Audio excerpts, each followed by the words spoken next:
Viewers அனைவருக்கும் வணக்கம். இது நம்ம சேனல் க்ரோ எக்ஸ்பர்ட். இன்னைக்கான மார்க்கெட் அப்டேட் பற்றி தான் இந்த வீடியோவில் பார்க்க போகிறோம். ஸோ மார்க்கெட் அப்டேட் பார்க்கறதுக்கு முன்னாடி ஒரு டிஸ்க்ளைமர், நாம செபி ரெஜிஸ்டர்ட் அட்வைசர் கிடையாது. இந்த என்டையர் வீடியோவுமே எஜுகேஷனல் பர்பஸ்காண்டி மட்டுமே. ஸோ மார்க்கெட் இன்னைக்கான நாளில் ஓவரால் பீரிஷாக தான் இருந்துச்சு. மார்க்கெட் போட்டு அடி நடிச்சிருந்தாங்க. ஸ்பெசிஃபிக்காக ஜியோ பொலிட்டிக்கல் ஷாக்னால ட்ரம்ப் ஈரானோட பீஸ் ட்ரீட்டிலாம் ஒன்றும் கிடையாது, அவங்க சொல்றதெல்லாம் அக்செப்ட் பண்ணிக்க முடியாது அப்படிங்கிற மாதிரி ஒரு ஸ்டேட்மெண்ட் விட்டுட்டு வார் தான் அப்படிங்கிற மாதிரி சொல்லிட்டாரு. ஸோ இதனால மார்க்கெட் பயங்கரமா விழுந்திருக்கு. க்ரூட் ஆயிலோட பிரைஸ் $105 பெர் பேரலுக்கு மேல தாண்டி ரொம்ப ரிஸ்க்ல ட்ரேட் ஆயிட்டு இருக்கு. ஸோ இது மூலமா பிரிடாமினன்ட் அஃபெக்ட் ஆன செக்டர் ரியலிட்டி அண்ட் பிஎஸ்யூ பேங்க்ஸோட ஸ்டாக்கு ஆல்மோஸ்ட் போட்டு அடிச்சுட்டாங்க. இந்த டைம்ல ஐடி அண்ட் ஃபார்மா ஸ்டாக்ஸ் டிஃபென்சிவா பிளே ஆயிருக்கு. ஸோ இதனால தான் போர்ட்ஃபோலியோ டைவர்சிஃபிகேஷன் ரொம்ப ரொம்ப முக்கியம். இந்த மாதிரியான குளோபல் பொலிட்டிக்கல் ரிஸ்க் வரும்போதெல்லாம் ஏதாவது ஒன்று ரெண்டு டொமைன் நமக்கு பெட்டராகவே கை கொடுக்கும். நீங்கள் எல்லாத்தையும் கொண்டு போய் பிஎஸ்சி பேங்க் இல்லை ரியாலிட்டி இந்த மாதிரி வச்சுருந்தீங்கன்னா இந்த சுச்சுவேஷன்ஸில் உங்கள் போர்ட்ஃபோலியோ பயங்கரமான நெகட்டிவ் நோக்கி ட்ரேட் ஆகிட்டு இருந்திருக்கும். நிஃப்டி இன்னைக்கான மார்க்கெட்டில் -1.47% கிட்ட விழுந்திருக்கு. சென்செக்ஸ் -1.70% கிட்ட விழுந்திருக்கு. மார்ச் 8 பாயிண்ட் ஆஃப் வியூல எஃப்ஐஎஸ் ஓவரால் நீங்கள் பார்த்தீங்க அப்படின்னா ஆல்மோஸ்ட் ஆன செல்லிங்கா 4,111 crore கிட்ட செல் பண்ணியிருக்காங்க. டிஏஎஸ் 6,748 crores கிட்ட வாங்கியிருக்காங்க. So newses which is affecting market டுடேன்னு பார்த்ததுல ட்ரம்ப் சொன்ன இந்த ப்ரொபோசல் ரிஜெக்ஷன், பிஎம் மோடி இன்னொரு நியூஸ் சொன்னாரு. இந்த மாதிரி 2-3 விஷயம் பேசியிருந்தாரு. நாம க்ரூட் ஆயில் ப்ரெஷர் இருக்கிறதுனால பெட்ரோல் சேவ் பண்ணணும், work from home culture encourage பண்ணுங்கிற மாதிரி ஒரு அனௌன்ஸ்மெண்ட்டும், கோல்டு சிட்டிசன்ஸ் யாரும் இப்போதைக்கு வாங்காதீங்க, இப்போதைக்கு அதை கொஞ்சம் அவாய்ட் பண்ணுங்க, அன்னெசரி கோல்டு பர்ச்சேஸ்ங்கிற மாதிரி ஒரு ஸ்டேட்மெண்ட் கொடுத்தாரு. இதனால இன்னைக்கான மார்க்கெட்ல ஜுவல்லரி ஸ்டாக்கான டைட்டன் -6.5% கிட்ட ஓவரால் விழுந்திருக்கு. இவி அண்ட் கிளீன் எனர்ஜி ஸ்டாக்ஸ் இதுக்கு அகேன்ஸ்டா ரேலி ஆயிருக்கு. ஸோ இதுதான் ஓவரால் பெர்ஸ்பெக்டிவ். ஒரு சின்ன ஸ்டேட்மெண்ட் மோடி கொடுத்திருந்தாரு. ஆல்ரெடி நம்ம கிட்ட இம்போர்ட் பர்டனா $240.7 பில்லியன் கிட்ட இருக்கு. ஸோ இப்போதைக்கு கண்ட்ரியை சப்போர்ட் பண்ற விதமா நீங்க இதை பண்ணுங்கிற மாதிரி சொன்னாரு. கோல்ட் ஸ்டாக்கான டைட்டனை போட்டு அடிச்சிட்டாங்க இன்னைக்கு. விஜய் டிவிகே கட்சி ஆல்மோஸ்ட் ஆட்சி அமைச்சிட்டாங்க. விஜய் சிஎம்மா பதவி பிரமாணம் செய்து விட்டார். ஸோ இது முடிஞ்ச உடனே இது நிறைய ஸ்டேட்டுக்கு ஒரு பாசிட்டிவான ஃபோக்கஸ் கிடைக்குங்கிறது நிறைய பேரோட எக்ஸ்பெக்டேஷன்ஸ் இருக்கு. தமிழ்நாடு கவர்மெண்ட் இனிமேல் இன்ஃப்ராஸ்ட்ரக்சர், மேனுஃபேக்சரிங், ரியல் எஸ்டேட் இன்வெஸ்ட்மெண்ட்ல மீடியம் டேர்ம்ல ஃபோக்கஸ் ஆவாங்கிற ஒரு நிறைய எக்ஸ்பெக்டேஷன்ஸ் இருக்கு. ஸோ இந்த நியூ கவர்மெண்ட் எப்படி ஷேர் மார்க்கெட் அஃபெக்ட் பண்றாங்கன்னு வெயிட் பண்ணி பார்க்கலாம். அஃபேல் இந்தியா அப்படிங்கிற ஒரு கம்பெனி இன்னைக்கான மார்க்கெட்ல ரேலியா இருக்கு. ஸ்பெசிஃபிக்கா இதுக்கு பின்னாடி இருக்கிற ரீசன் பார்த்தா Q4 results 20% year on year increase ஆயிருக்கு. அந்த ஒரு ரீசன்னால மட்டுமே. ஸோ இதோட ரெவன்யூ க்ரோத்னால இந்த மார்க்கெட் இது ஒரு பாசிட்டிவான ரேலி இன்னைக்கான நாளில் கொடுத்துருக்கு. பிவிஆர் ஐநாக்ஸோட Q4 ரிசல்ட்ஸ் வந்துருந்துச்சு. அதோட ரிசல்ட்ஸ் பொறுத்த வரைக்கும் 186 கோடி ப்ராஃபிட் பண்ணியிருந்தாங்க.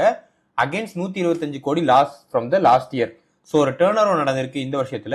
வெயிட் பண்ணி பார்க்கலாம் இது கண்டினியூஸா டேர்ன் அரவுண்ட் மெயின்டைன் பண்றாங்களா, இல்லை இது இந்த ஒன் டைம்கான டேர்ன் ஓவரான்ட்டு. இப்போதைக்கு இதுக்குள்ள என்டர் ஆக வேண்டாம். எஃப்ஐஎஸ் 2026 பாயிண்ட் ஆஃப் வியூல மட்டும் ஆல்மோஸ்ட் 2 லட்சம் கோடி கிட்ட வித்துட்டு வெளியே போயிருக்காங்க. இது இந்தியாவுக்கு ஒரு நெகட்டிவான பாயிண்டா இருக்கு. இந்தியன் ஷேர் மார்க்கெட் எஃப்ஐஎஸ் இன்னும் நல்ல ஒரு ஹைலி ஓவர் பிரைஸ்ங்கிற மாதிரி தான் பாக்குறாங்க. எப்ப வேணாலும் மார்க்கெட் டீப் கரெக்ஷன்ஸ் நடறதுக்கான வாய்ப்பு நிறையவே இருக்கு.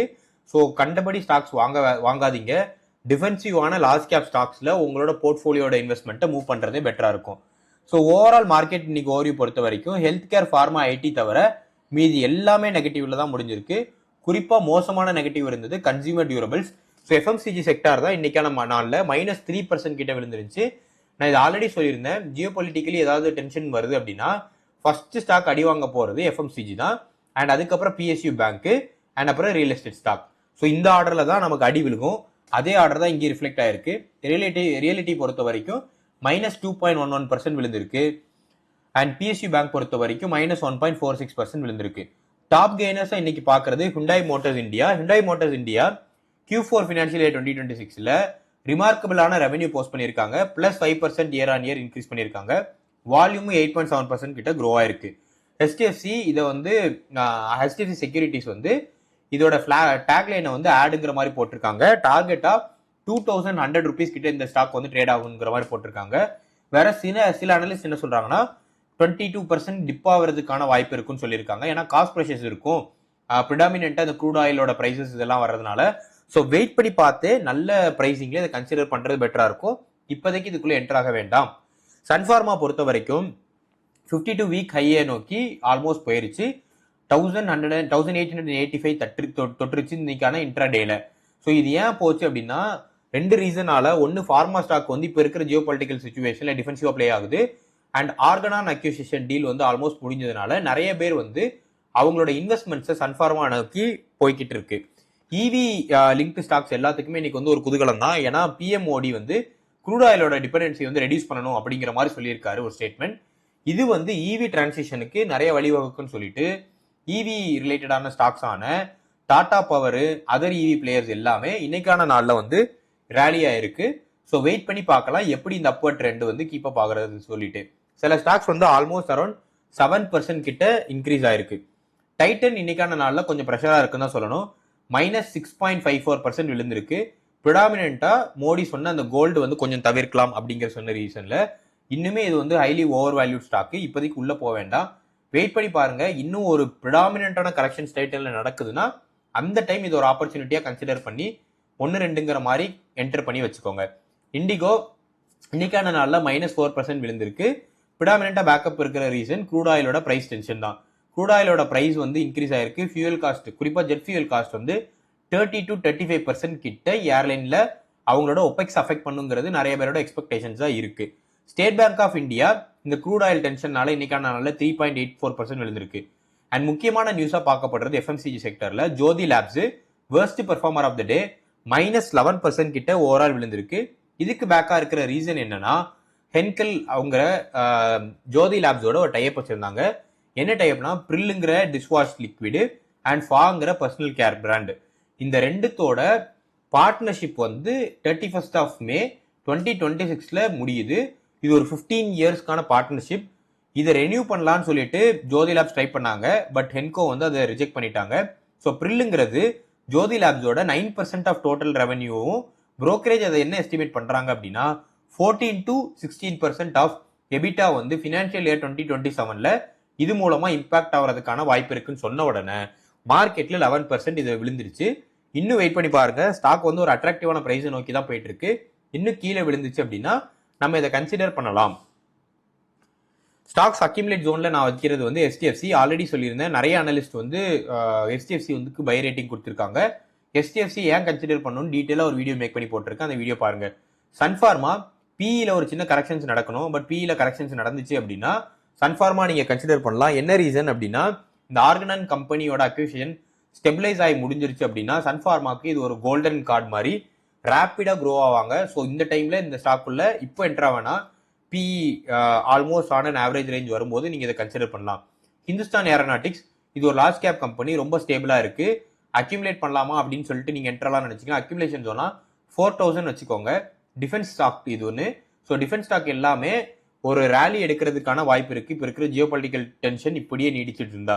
ஓஎன்ஜிசி க்ரூட் ஆயில் வந்து அப்போர்ட் ட்ரெண்டை நோக்கி இருக்கு.